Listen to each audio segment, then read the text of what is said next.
জয় বাংলা এটা হইল গিয়া ওই ইন্ডিয়ান স্লোগান।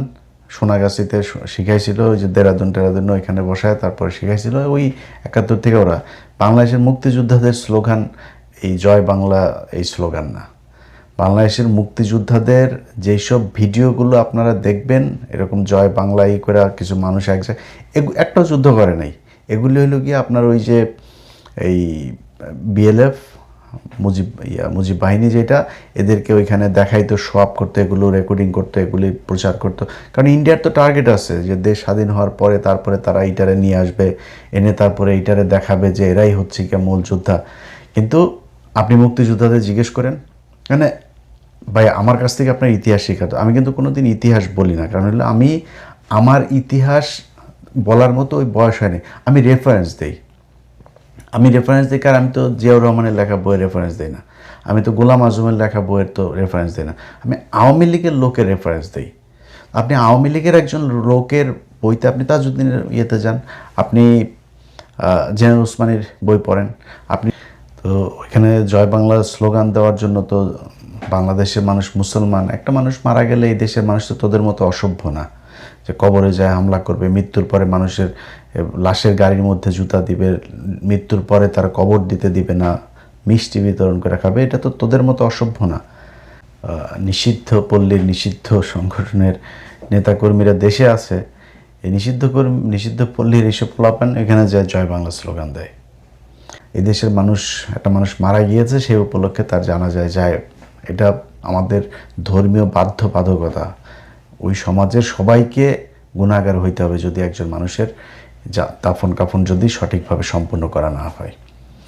তারা ওইখানে চিটাগাঙ্গে মজা পেয়েছে, তারপরে এখানে এসে তারা স্লোগান দেয় জয় বাংলা। মেজর জলিলের বই পড়েন, পুরো 9টা মাস মুক্তি বাহিনীর সাথে মুজিব বাহিনী যুদ্ধ করেছে। এটাই হচ্ছে ইতিহাস। আমি বলছি না, মানে আপনাদের যারা মুক্তিযোদ্ধা তাদেরই কথা। তো তারা বলল এটা, সেই লোকগুলো এখানে থেকে তারা মিছিল করেছে, তারা জয় বাংলা এইসব স্লোগান দিয়েছে।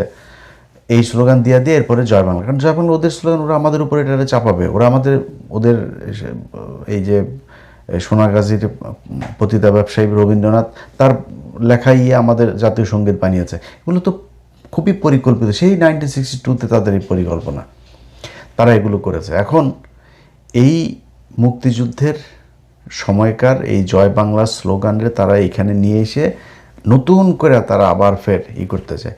নিষিদ্ধ পল্লীর ওই স্লোগান এই দেশে চলবে না, এই দেশে নিষিদ্ধ হয়ে গিয়েছে।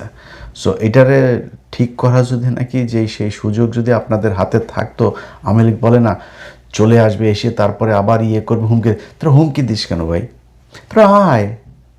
মানে ওদের দেখেন কত মানে নির্লজ্জ হইলে তোদেরকে 45 মিনিটের নোটিশে বাংলাদেশ হারা করেছে, আজকে 2 বছর পার হয়ে যাচ্ছে, তোরা এখন পর্যন্ত দেশে ফিরতে পারিস নাই।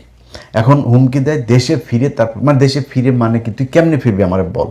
মানে আওয়ামী লীগ কীভাবে, কোন রাস্তায়, কোন পলিসিতে তারা ফিরতে চায়।